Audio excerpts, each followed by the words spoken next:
Critically reading argumentation articles, learning to evaluate both sides. When reading argumentative passages, a reader must understand that an argument is a piece of writing that makes an assertion and provides supporting evidence to support that particular assertion or that particular point or claim. An effective critical reader really evaluates 4 different pieces when they read an argumentative passage in order to be able to finally make a conclusion in regard to how they feel about it and do they believe the assertion that's there. So of those 4 things, a reader must really recognize the author's central claim or point. You must ask yourself, what are they trying to sell me? What are they trying to make me believe? And what are they trying to make me do? We see this all the time in commercials, and we're inundated with commercials where they're trying to persuade us or to argue for us, to make us believe a certain side. You have to ask yourself, do you believe them? Is the evidence they give enough for you to be able to believe their side or purchase their product? Next, after you know what the author's point is, look at the particular ideas that they're using to support that particular point of view. Within those main ideas and following right behind that should be evidence. What quotes are they using? What short stories or anecdotes, details, examples, or statistics?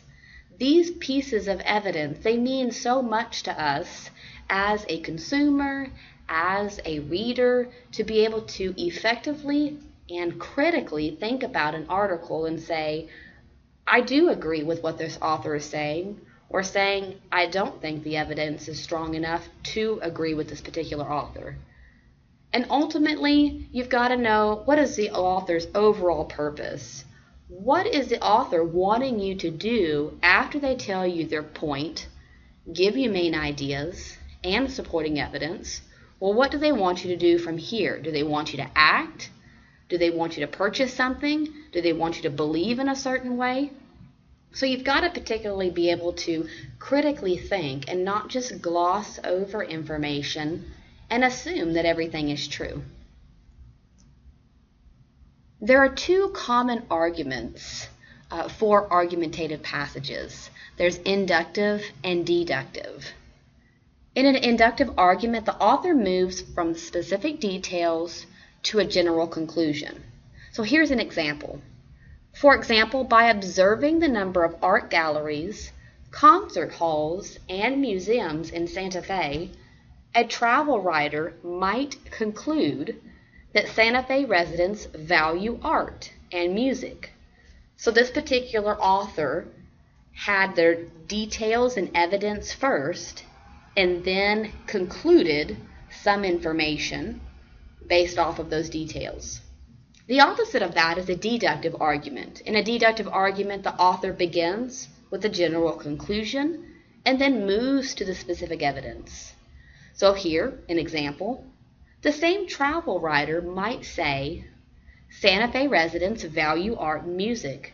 And then they're going to go into maybe the number of art galleries, concert halls, and museums as supporting evidence.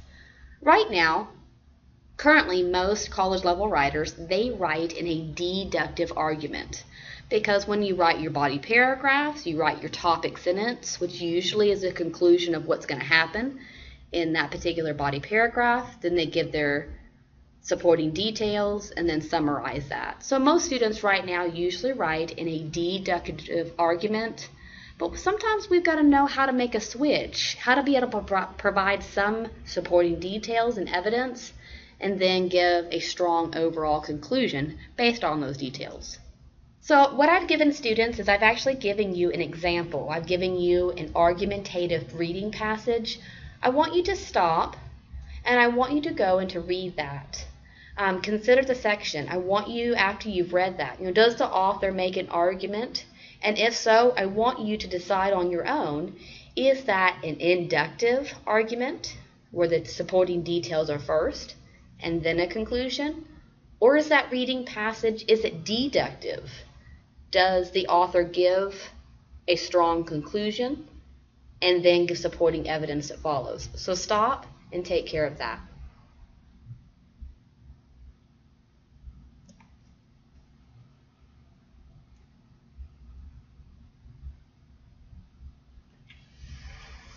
So after reading that particular argumentative passage, you've got to be able to identify first. Let's identify what the author is arguing about. Basically, you want to ask yourself the same questions as you're trying to determine the main idea. What's the author talking about in the topic?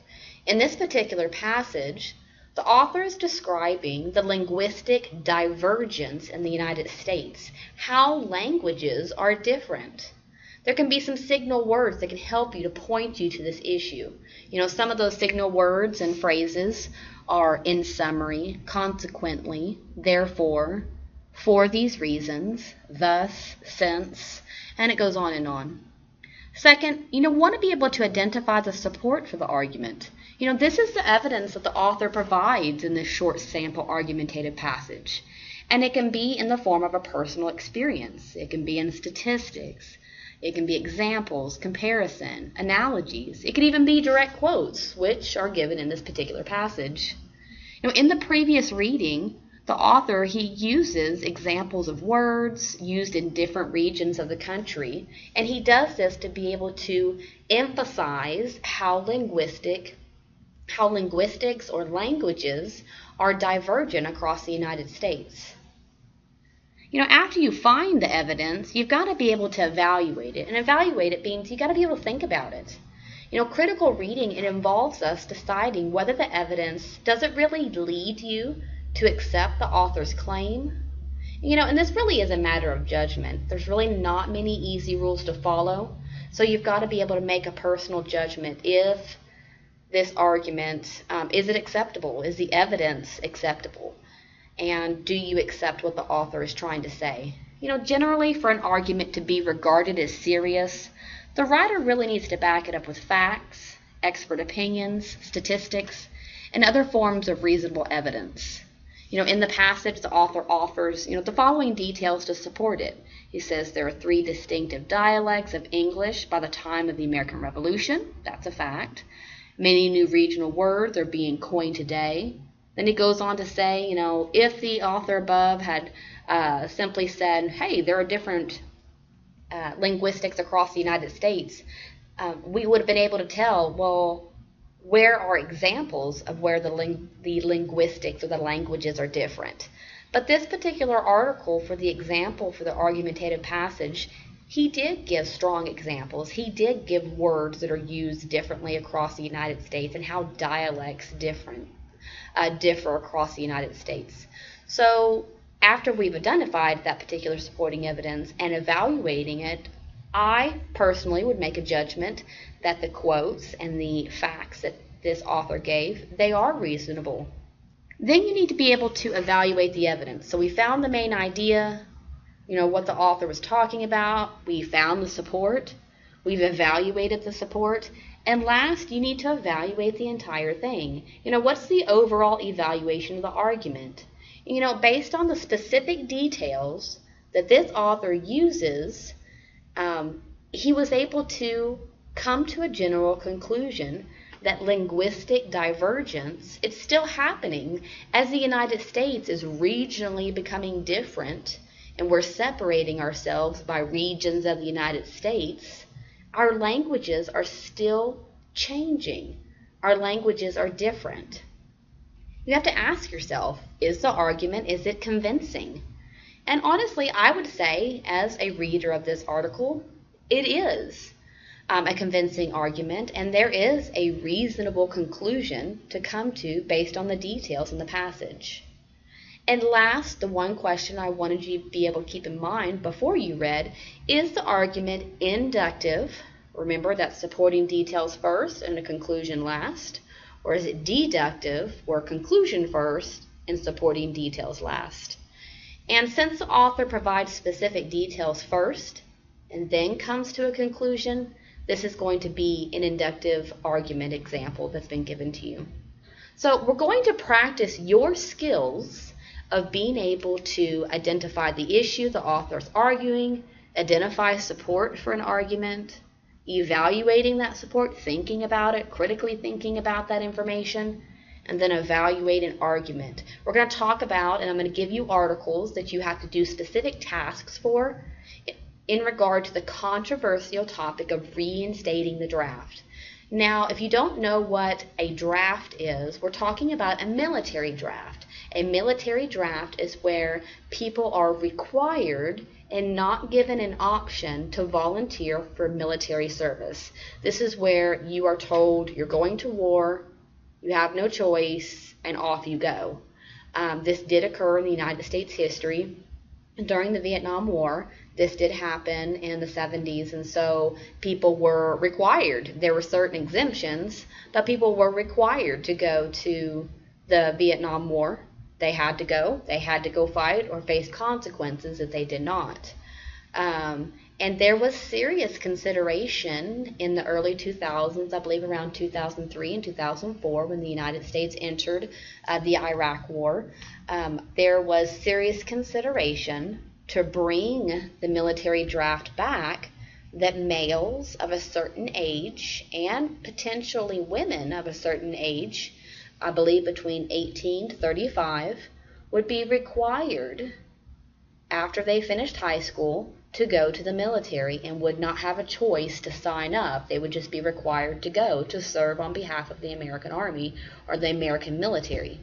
So I've given you two particular articles. It's called A War for Us, Fought by Them, and the other one says, For Those Who Believe We Need a Draft. Students are meant to conduct a pre-reading strategy of thieves and annotate reading strategies for these two articles. So you have two articles and two tasks for each article. Once you're done, you're going to do a discussion post. Students are going to respond after you've been able to evaluate the author's point, find the supporting details, evaluate the supporting details, and then evaluate the argument of what that author was saying. Of both articles about reinstating the military draft, which author do you agree with, and why do you agree with them? Now remember, this is a personal decision. You may decide that you completely agree with one author and why you agree with that particular author, and that's completely your choice. But remember, you've got to go through those steps of being able to identify what their side of the issue is, identify the supporting details they're giving for that, evaluate those details, and overall you have to evaluate the argument. You've got to be a critical reader to look at both sides of an argument and make a decision based off of a holistic view of a controversial topic. Students need to get started on their work as the semester is quickly concluding.